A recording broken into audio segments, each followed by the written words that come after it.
Bienvenue à vous, sœurs et frères en Christ, en ce jeudi de l'Ascension, le 29 mai à Philippsbourg. Soyez les bienvenus au nom de notre Seigneur qui est Père, Fils et Saint-Esprit. Amen. Jésus a dit, quand j'aurai été élevé de terre, j'attirerai à moi tous les hommes, toutes les femmes.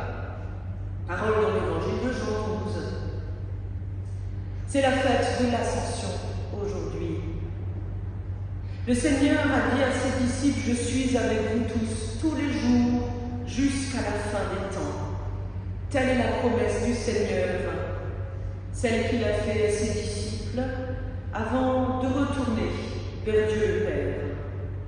Un Dieu proche de nous, un Dieu qui ne nous laisse pas à notre sort. Tout particulièrement aujourd'hui, nous sommes rassemblés pour le louer. Nous voulons nous préparer à sa rencontre. Je vous invite ce matin à prendre le psaume du jeudi de l'Ascension pour entrer en culte, entrer dans ce temps de célébration du Seigneur. Un psaume 47 qui est antiphoné, partagé dans toutes nos églises protestantes ce matin, à l'unisson et en communion avec nos sœurs et frères, partout où qu'ils soient pour célébrer l'Ascension du Seigneur. Je vous invite à dire ce qui est en gras. Moi, je dirais ce qui est en caractère normal. Tous les peuples, battez des mains. Le Seigneur est le Très-Haut, le Redoutable. Dieu monte au milieu des ovations. Chantez pour notre Dieu, chantez. Le roi de toute la terre, c'est Dieu. Dieu règne sur les nations. Les chefs des peuples se sont rassemblés. Qu'il en soit ainsi. Nous voulons bénir le nom du Seigneur. Et en ce jeudi de l'Ascension, je ne sais pas vous, mais il nous fait du bien dans notre prière et pour notre foi aussi, de pouvoir entonner un cantique qui bénisse, un cantique qui honore le Seigneur, un cantique bien connu. Vous le connaissez, on va le prendre en français. Grand Dieu, nous te bénissons. 3 strophes à chanter ensemble. On y va ? Thank you.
Nous pouvons le prier en ce jour de l'Ascension.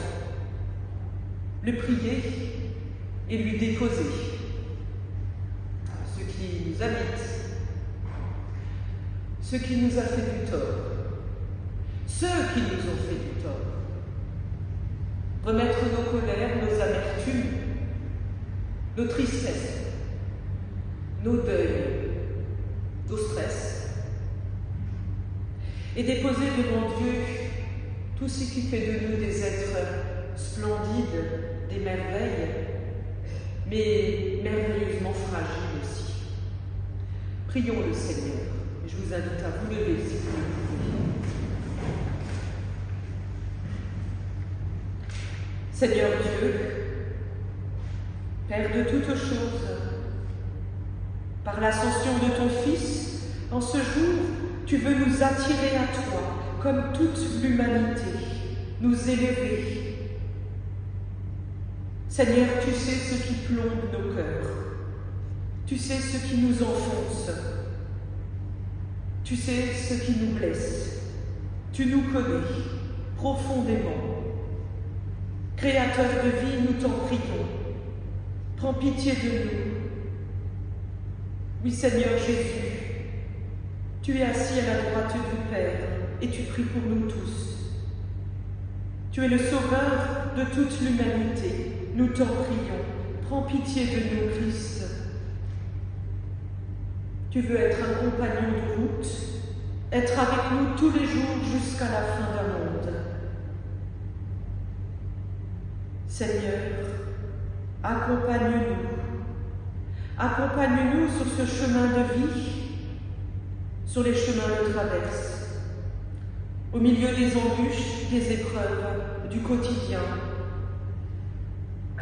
L'Esprit Saint, tu as envoyé par le Père et tu viens habiter en nos cœurs pour demeurer, comme être la tendresse, la compassion dans nos cœurs mouvementés. Source d'amour, nous t'en prions. Seigneur, prends pitié, Kyrie eleison. Sœurs et frères en Christ, relevons la tête et osons le sourire, car lorsque nous déposons devant Dieu notre prière, lui accueille toujours ce qui fait de nous ses créatures, ses merveilles. Il nous pardonne et avec son Fils, il partage sa gloire. Il est avec nous en tendresse et infiniment bon. Que celui et celle qui met sa confiance en Dieu et qui croit que Jésus-Christ est le Sauveur se sache toujours aimer, sauver et pardonner. Amen. Et je vous invite avec moi, si vous le pouvez, à chanter Magnifique est le Seigneur. Il y a une strophe au bas de la feuille et vous tournerez de l'autre côté pour la deuxième strophe. Et puis nous continuerons à prier. Chantons ensemble.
Prions le Seigneur avant de partager l'évangile du jour. Restez assis tranquillement. C'est le Seigneur qui s'élève en ce jour. Alors pour méditer ces paroles, prenons un instant pour être sereinement installés, posés et pour poser notre cœur. Et pour pouvoir entendre et recevoir en nous paisiblement. Seigneur, tu nous veux du bien. Tu nous veux du bien maintenant et jusqu'au bout de toutes choses. C'est pour cela que tu as élevé ton Fils, le Christ, au-dessus de tout et de nous tous. Il nous précède, Seigneur, dans ta gloire. Nous sommes confiants en son intercession et t'en prions. Éveille-nous à la joie et à l'action de grâce. Seigneur, que les témoignages que nous allons entendre, qui nous rappellent que ton Fils est élevé au ciel, soient un témoignage de foi, vivant, qui nous relève, qui nous vivifie et qui nous fasse du bien dans nos vies. Nous t'en prions, par Jésus-Christ, ton Fils, notre Seigneur, qui vit et qui règne avec toi, Père, et le Saint-Esprit, un seul Dieu pour les siècles des siècles. Amen. Je vous partage ce matin cet évangile auprès de Luc, chapitre 24. Ces versets qui nous indiquent que Jésus est enlevé, élevé au ciel, et donc qu'il va quitter ses disciples. Quelques versets et aussi les versets qui précèdent cette séquence, qui sont très importants, et qui nous rappellent la mission confiée déjà aux disciples. Puis Jésus leur dit, quand j'étais encore avec vous, voici ce que je vous ai déclaré. Ce qui est écrit à mon sujet dans la loi de Moïse, dans les livres des prophètes et dans les psaumes, tout cela devait s'accomplir. Alors il leur ouvrit l'intelligence pour qu'ils comprennent l'Écriture. Il leur dit, voici ce qui est écrit. Le Christ souffrira. Il ressuscitera d'entre les morts et le troisième jour, on proclamera son nom devant toutes les populations, en commençant par Jérusalem. On appellera chacun à changer de vie et à recevoir le pardon des péchés. Vous êtes témoins de tout cela. Et j'enverrai moi-même sur vous ce que mon Père a promis. Et vous, restez dans la ville jusqu'à ce que vous soyez remplis de la puissance d'en haut. Puis Jésus les emmena hors de la ville, près de Béthanie. Et là, il leva les mains et les bénit. Et pendant qu'il les bénissait, il se sépara d'eux et il fut enlevé au ciel. Quant à eux, ils se prosternèrent devant lui et retournèrent à Jérusalem, remplis d'une grande joie. Ils se tenaient continuellement dans le temple et louaient Dieu. Seigneur, ta parole est une lumière sur nos sentiers de vie, qu'elle vienne percuter nos âmes. Amen. Sœurs et frères en Christ, je vous invite avec moi à méditer ces paroles bienfaisantes qui nous élèvent et nous enlèvent jusqu'au Père, avec ce cantique bien connu. Tous unis dans l'Esprit, tous unis en Jésus. Il y a 4 strophes. Chantons ce cantique qui va nous conduire dans la méditation après. Que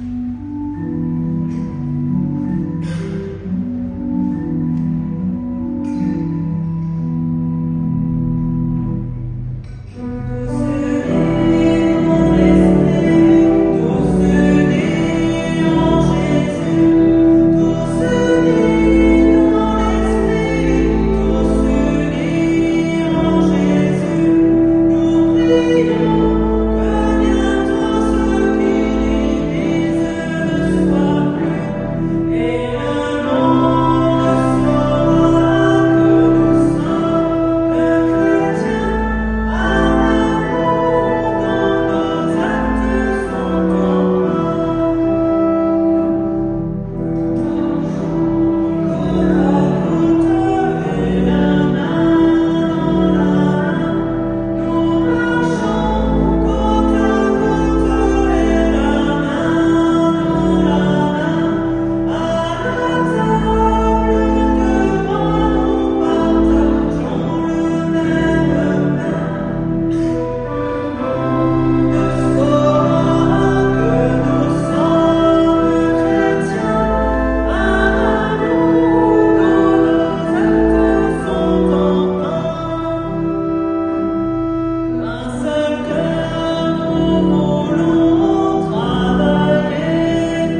car a priori on est censé décoller un peu, en tout cas être élevé un petit peu maintenant. En tout cas, c'est ce que Jésus pensait pour ses disciples. Mais vous savez, peut-être comme moi, que tant que l'Esprit de Dieu n'a pas fait sa redescente vers les disciples, ils ont eu bien du mal à tout comprendre, à saisir. Sœurs et frères en Christ, nous savons, nous aussi, dans nos vécus d'hommes et de femmes, que si nous sommes séparés d'une personne que l'on aime, d'un être, et cela définitivement sur terre, eh bien c'est un cataclysme, une apocalypse, c'est la fin. Nous pensons toujours ne jamais nous en relever ou y arriver. Que peut-il donc nous arriver de pire? C'est vraiment ce que les disciples ont vécu à cet endroit où Jésus s'est élevé, au moment de son ascension. Et vous savez, les célébrants de toute confession que nous sommes ont beau tenter d'apporter consolation, apaisement. Le mal est là. Lorsque quelqu'un nous quitte, quelqu'un qu'on aime, on se dit tous toujours, pourquoi la fin, pourquoi l'absence? Et puis, tout le monde veut vous faire du bien, les gens vous parlent, mais ça ne change rien. La réalité est là. Rien ne sera plus jamais comme avant. Et ça, c'est un fait. Les disciples le vivent également au moment de l'ascension. On s'attendrait à ce que ce petit groupe de disciples-là, les 11 qui sont fidèles à Jésus, enfin plus ou moins, ils réagissent comme tout le monde, et que d'abord ils soient tous tellement profondément choqués qu'ils ne se relèvent pas, qu'ils soient plongés dans la douleur, dans la tristesse. Leur héros s'en va. Fin de l'aventure. Le film s'arrête. C'est la fin. On pourrait penser ça. Or, l'évangéliste Luc, ici, nous rapporte en fait qu'au moment où Jésus est élevé de terre, bien sûr il se prosterne, pas par peur, mais c'est dingue quand même. Vous imaginez? C'est dingue, c'est fou, incroyable. Jésus leur montre encore une fois quelque chose d'incroyable mais de vrai. Il leur montre sous leurs yeux. Ils y croient. Et ils se relèvent tous. Et ils sont, nous dit le texte, remplis d'une grande joie. Et ils repartent sur le chemin jusqu'à la ville. Et vers Jérusalem, la ville de leurs derniers exploits avec Jésus le divin, la ville dont chaque rue leur rappelle tous les événements vécus lors de la semaine de Pâques, tout cela leur rappelle le souvenir de leur chef, de leur ami disparu. Peut-être sont-ils un peu inconscients, trop enthousiastes, un peu foufous. Moi je crois qu'en fait ils étaient juste heureux. Et ils avaient le bonheur dans le cœur et dans l'âme. Et puis, ils ne font pas preuve de légèreté. Dans le texte, bien avant le passage où l'on rappelle habituellement la montée au ciel de Jésus jusqu'au Père, quelques versets avant, verset 45, il nous est dit « Jésus leur ouvrit l'intelligence pour qu'ils comprennent les Écritures. » Il leur ouvrit l'intelligence. En somme, ils n'étaient donc pas inconscients, mais peut-être qu'ils étaient enfin délivrés et libres. Libres des tracas. Peut-être pas insouciants, mais peut-être avaient-ils enfin lâché prise sur le stress du quotidien, sur comment allons-nous faire quand nous allons retourner à Jérusalem, annoncer la bonne nouvelle. Peut-être simplement ont-ils été touchés dans cette intelligence du cœur, de l'âme, bien entendu, l'intelligence qui remplit aussi nos connaissances, mais pas seulement. Ils ont fait confiance. Enfin, Amen, Alléluia, pour les disciples. Ils ont fait confiance. Un truc de fou, enfin. Et vous savez, je suis toujours très contente de ce texte quand on le partage parce que il me fait tellement penser à ce moment où les femmes sont venues au tombeau. Vous savez, à Pâques, quand elles viennent au tombeau, la pierre est déjà ouverte, Et un des évangiles nous dit, elles s'en retournèrent sans rien dire à personne. Et l'autre évangile nous dit, un autre nous dit, elles s'en retournèrent remplies d'une grande joie. Et là, c'est exactement pareil. Ils furent remplis d'une grande joie. Une joie qui les dépasse. Une joie qui est rayonnante et à partager.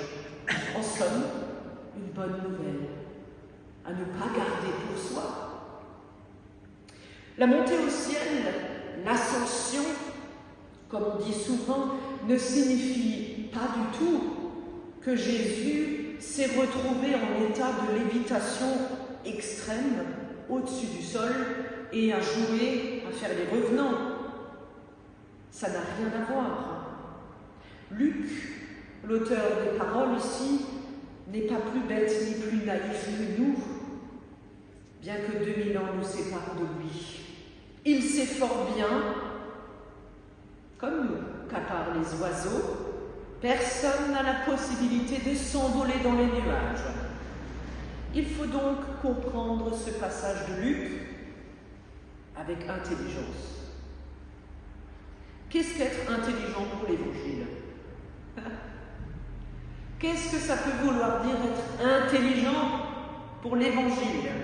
Ce n'est en tout cas pas s'embarquer dans des histoires à dormir debout, plus facile à raconter qu'à croire. Être intelligent évangéliquement parlant, c'est accepter d'être transformé en soi par cet évangile.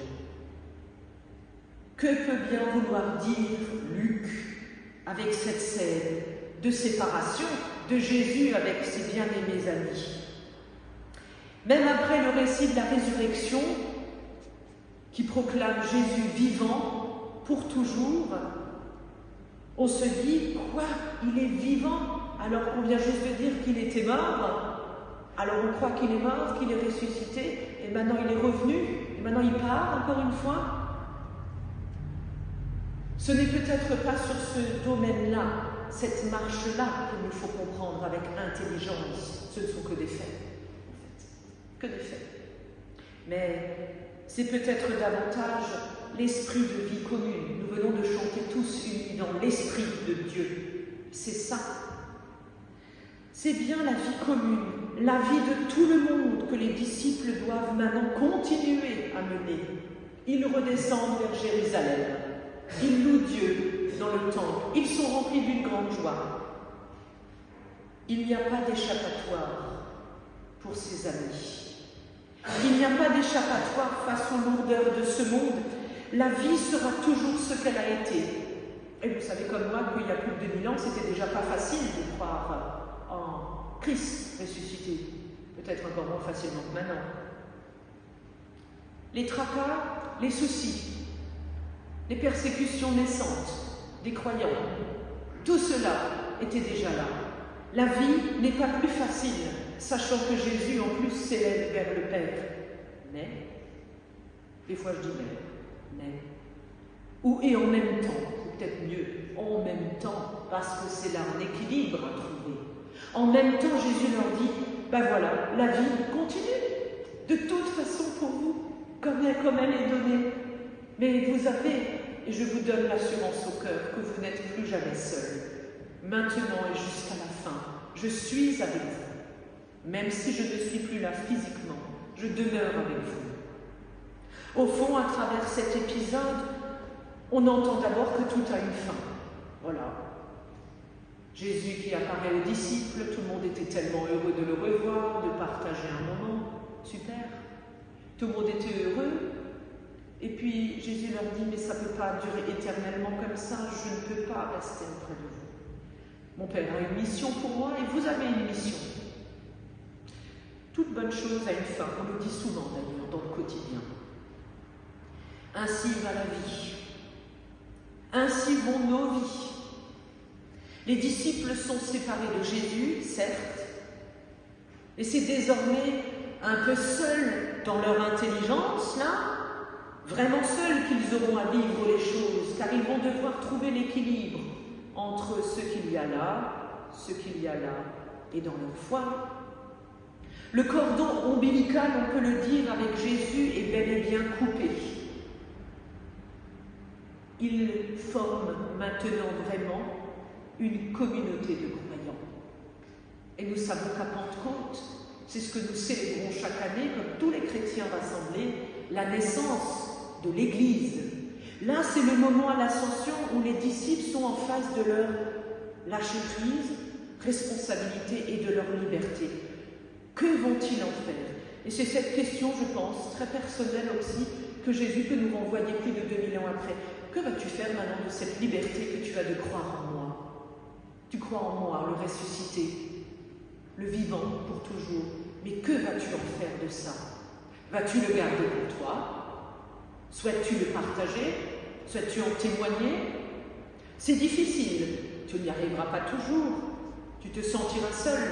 Et pourtant, tu fais partie d'une communauté bien plus grande que toi. Tu n'es pas seul, je demeure avec vous. C'est pourquoi ces hommes, oui mesdames, pour une fois on ressemble aux hommes, ces hommes, ils nous ressemblent tous et on leur ressemble tous. Ils sont livrés à eux-mêmes comme nous le sommes un peu dans la vie de tous les jours, face à nos responsabilités, face à nos questions sans réponse, face à nos questionnements existentiels aussi, sans garantie. Nous n'avons pas de garantie. Sans ligne directe branchée sur le ciel, où nous pouvons directement poser la question sur le répondeur de Dieu, et ensuite nous aurions la réponse par SMS. Ça ne marche pas comme ça. L'Évangile ne raconte pas une banalité en ce jour de l'Ascension. Il ne dit pas seulement l'absence et la durée du temps. Vous savez que le temps des hommes et le temps de Dieu est bien différent. Certes, Jésus n'est plus là, physiquement. Il n'est plus là sur la terre, d'accord. Il a déjà vécu. Il est revenu. Maintenant, il s'en va. Je trouve qu'il a été vraiment gentil, Jésus. Il était très cool, Il a pris du temps de Dieu, pour revenir les préparer à son départ, à son ascension. Comment n'ont-ils fait de ce temps? Prenons conscience qu'il leur a laissé du pain sur la planche, aux disciples. Il ne leur a pas dit « tout est foutu, ça va être compliqué ». Je trouve que ce texte aujourd'hui s'adresse à nous aussi particulièrement en communauté. Ici à Philipsbourg, église protestante, dans notre consistoire aussi, et même au-delà dans notre église. Tout n'est pas rose, il y a des difficultés, il y a de moins en moins de pasteurs, l'église n'est pas pleine. Bref, nous devons faire nos deuils, il y a des choses qui doivent couler ainsi, nous n'y pouvons rien. Mais pour autant, est-ce que cela dit que je dois moins croire en Dieu? Ou est-ce que mon intelligence de foi et de cœur peut m'enseigner aussi à me retrousser les manches comme les disciples? Car les disciples, en redescendant à Jérusalem, Jésus leur a dit « maintenant il faut y aller, il faut y aller, il faut vivre comme c'est malgré tout. Il y a de quoi faire. » Et vous savez, c'est toujours plus facile de s'arrêter, de pleurer dans un coin sur ce qui a été, plutôt que de tourner le regard et de regarder vers devant et de pleurer sur ce qui n'est plus. Mais aller sur le chemin de la vie et continuer, c'est difficile, c'est dur. C'est dur et ça met du temps. Et il faut des fois penser des plaies, des blessures. Il faut se mettre à l'écart des fois, souffler un peu, puis repartir. Pour nous aussi, communauté chrétienne, c'est important. Et c'est pour cela que Jésus a pris du temps entre ce moment de résurrection et son ascension. Il les a préparés. Et il leur a dit, malgré tout, je suis avec vous, quoi qu'il arrive. Vous savez, il y a mieux à faire que de se lamenter. L'absence n'est pas un prétexte pour remettre en cause le passé. Ce qui a été, point. Voilà, c'est comme ça. On ne peut pas douter sur ce qui a été vécu, mais le présent, il compte. Et vous comptez aujourd'hui. Vous êtes là. Vous savez, avant la séparation, avant qu'il soit élevé de terre, dans les versets précédant ce moment fabuleux d'ascension, Jésus a rappelé en quelques phrases, en quelques mots, le programme qui attend les disciples qui redescendent à Jérusalem. Il leur a dit, vous prêchez la conversion en son nom et le pardon des péchés à toutes les nations, à commencer par Jérusalem. Propos qui sont en fait le rappel de ce que Jésus avait déjà dit vouloir faire dès le début de son ministère. Annoncer la bonne nouvelle aux pauvres, guérir ceux qui ont le cœur brisé, proclamer la délivrance aux prisonniers, ouvrir les yeux des aveugles et renvoyer libres les opprimés. Un message de libération et de guérison. Voilà ce qui attend les disciples. Voilà ce qui attend les disciples tout au long des siècles, jusqu'à nous aujourd'hui. Et voilà ce qui nous attend. Voilà la mission, la tâche que nous avons tous. Qui que nous soyons, quel que soit notre âge et où que nous soyons dans nos vies et nos familles. Voilà ce dont nous avons la charge de nous occuper et de vivre, tout simplement. Tout le monde est prié de s'y mettre sans délai. L'espérance à partager est urgente. Et il y a urgence. Je sais qu'on est, tous les mois on nous dit c'est de nouveau l'état d'urgence en France. Mais là c'est un état d'urgence qui dure depuis plus de 2000 ans. Ça veut dire qu'on a encore des choses à comprendre, avec intelligence. La montée au ciel de Jésus, et je terminerai par là, vue par l'évangéliste Luc, c'est une manière bienheureuse de nous dire la vérité. Il a dit les choses très clairement, en quelques versets. Il n'a pas fait des fioritures autour, c'était beau, il y avait un nuage, et hop. Il a dit les choses comme elles étaient. Jésus n'est plus là. Il est temps de vivre le projet que Jésus a pour nous. Et c'est à nous de le vivre, de prendre le relais. Ce qu'il a dit, ce qu'il a fait, ce qu'il a montré de son vivant reste valable, même pendant son absence. La montée au ciel parle encore d'une deuxième vérité, une autre. L'image dit que le ciel et la terre sont ainsi liés par Jésus. Ils ne sont plus des lieux qui sont sans lien. Jésus est le trait d'union. Il est l'intercession entre les deux. Notre terre et Dieu sont donc liés pour toujours. Vous savez que le ciel figure symboliquement l'espace de Dieu. Il y a les réalités matérielles en bas, dit-on toujours, et les réalités spirituelles en haut. Mais là, ces choses-là n'existent plus, il n'y a plus de frontières. Pas besoin de séparer. On ne peut donc plus nous renvoyer, nous chrétiens, dans des buts où on dirait vous n'avez pas à parler de ça, vous êtes des chrétiens, vous ne devez pas vous mêler de ces histoires, ça c'est de la société, ça c'est de la politique, sous prétexte que nous serions que des spécialistes du ciel et des choses qui se passent en haut. Non. Jésus devient véritablement le trait d'union visible entre les choses du ciel spirituel et les choses de la vie. Autre façon de dire que Dieu se mêle des affaires de la terre, à travers nous, puisque nous sommes à son image. Les affaires de ce monde ne sont plus, et plus que jamais, nos affaires, et pas seulement renvoyées à Dieu. En ce jeudi de l'Ascension, il nous est dit donc des vérités premières. Nous sommes des relais, des traits d'union, d'un projet qui nous dépasse. On n'a pas encore tout compris, je vous rassure, plus de 2000 ans après, et on continue de comprendre. Sinon, je crois qu'on ne serait plus là. On serait déjà élevé de la terre. Mais je le dis avec humour et beaucoup d'affection dans le Seigneur. Le Seigneur nous dit, vous êtes des êtres magnifiques, mais vous avez besoin encore de confiance. Prenez confiance. Rien n'est trop tard. Il est toujours temps avec Dieu et avec le Christ. Tout ce qui nous dépasse, remettons-le à Dieu. Nous pouvons nous mettre à jour avec lui. Nous pouvons tout déposer devant lui. Jésus-Christ, il est ce trait d'union à notre portée. Il a vécu cette vie sur terre comme nous. Il nous a montré comment vivre, quoi faire, quoi dire. Il n'est pas question d'engager des actions d'éclat pour nous, d'organiser des manifs coups de poing pour impressionner les foules ou faire la une du bled du village. Vous savez, ce n'est peut-être pas comme ça que nous serions des chrétiens comme Jésus l'imaginait, en tout cas des enfants de Dieu. Peut-être en se rappelant jusqu'au départ, il n'était que 11. Il n'était que 11 à cet endroit au moment de l'ascension. C'est témoin d'un événement dont on parle encore aujourd'hui. 11 personnes qui ont vécu un événement fabuleux. 11 individus, pas plus méritants que nous tous, qui avaient pris la fuite d'abord au pied de la croix. Normal. Avant de reprendre le relais et de reprendre confiance. Il ne nous est pas demandé à nous d'escalader aujourd'hui le ciel. Ça a déjà été fait. mais avec une ferme douceur de poursuivre la route, à l'image de ces témoins qui étaient remplis d'une grande joie, comme les femmes au tombeau de Pâques, comme ses disciples au moment de l'Ascension. Le Christ a toujours été aux côtés de tous ceux et celles qui ont souhaité poursuivre la route avec le Seigneur.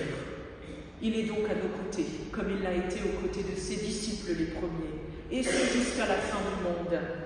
Et si nous avons l'impression que tout s'écroule autour de nous et que les choses foutent un peu le camp, on va le dire clairement, que dans nos églises, on a l'impression qu'on se sent un peu seul, rassurez-vous, sur les bancs d'église où nous nous sentons des fois seuls, où les espaces sont vides, Dieu remplit les grands espaces vides.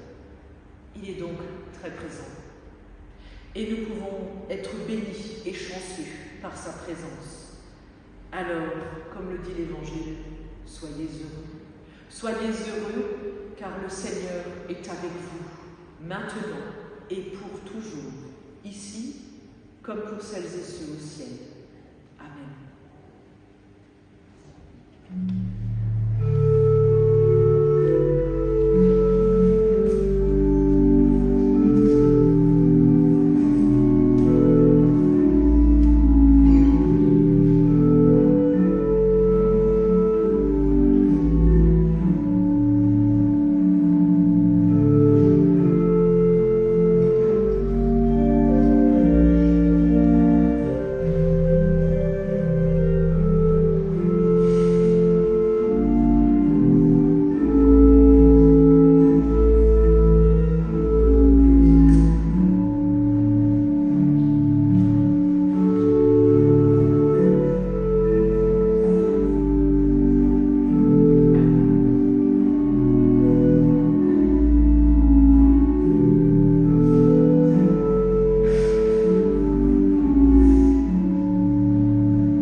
Seigneur Jésus-Christ, tu es monté au ciel et tu sièges à la droite du Père. Vers toi, nous élevons notre prière ce jour pour les contemplatifs, témoins de l'invisible, dans ce monde si angoissé et anxieux, voulant l'efficacité immédiate. Nous t'en prions pour les hommes et les femmes d'action, dont l'engagement stimule notre responsabilité à l'égard du monde. Seigneur, nous te prions pour tous les poètes et les artistes dont le rêve ouvre des brèches dans des murs qui ferment nos horizons et nos pays. Pour les économistes dont la rigueur nous ramène à la dure réalité des situations, nous t'en prions, Seigneur. Nous te remettons tous ceux qui croient à un monde meilleur, qui dénoncent la médiocrité, les absurdités. Pour les techniciens qui cherchent à faire reculer les limites du possible, nous t'en prions, Seigneur. Nous te prions et te remettons tous ceux que les échecs de la vie et les déceptions risquent encore de mener au désespoir ou au fatalisme. Te prions pour tous ceux qui sont brisés par le succès, amers, et qui n'ont plus les pieds sur terre, qui deviennent durs envers les autres. Nous t'en prions. Seigneur, te remettons enfin celles et ceux qui entreprennent, celles et ceux qui souhaitent des projets, celles et ceux qui se remettent en question. Nous te remettons les nostalgiques du passé et les impatients de l'avenir. Tu nous as rassemblés tous pour que nous nous réjouissions de ta présence, présence invisible, mais tellement vivante dans notre foi. Accorde-nous d'attendre dans la joie ton retour en gloire, Seigneur. Tu vis et tu règnes avec le Père et l'Esprit, un seul Dieu. Nous te remettons toute la communauté paroissiale, tout ce qui nous habite maintenant.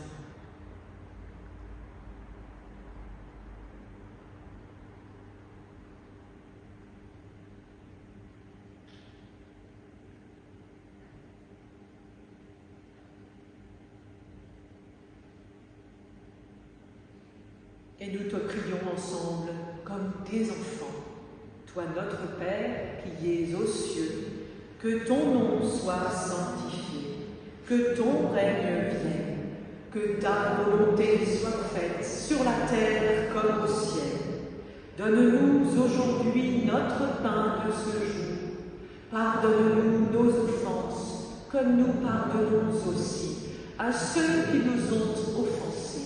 Et ne nous laisse pas entrer en tentation, mais délivre-nous du mal, car c'est à toi qu'appartiennent le règne, la puissance et la gloire, pour les siècles des siècles. Amen.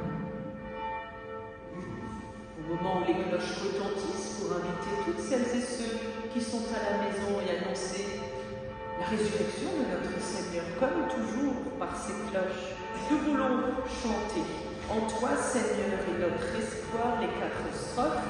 Et si vous le pouvez, je vous invite à rester debout pour ce dernier cantique avant la bénédiction.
Que cette parole puisse nous accompagner, car lui a été élevé de terre. Il a attiré à lui tous les hommes et toutes les femmes de ce monde. Soyons conduits par cette parole, qu'elle nous élève dans nos cœurs. Et si jamais vous trébuchez demain dans votre cœur, et si jamais vous doutez, rappelez-vous, il est avec nous tous, maintenant, le Seigneur de la vie, et ce jusqu'à la fin du monde. Quant à toi, quant à nous tous, le Seigneur nous bénit et il nous garde. Il fait resplendir toute sa grâce et sa gloire sur nous. Le Seigneur nous donne sa paix, la paix qui vient d'un ciel nouveau, promis à tous les hommes et toutes les femmes, aimants et dans la grâce du Seigneur. Lui qui est Père, Fils et Saint-Esprit est avec vous. Amen. Je vous souhaite un bon jeudi de l'Ascension.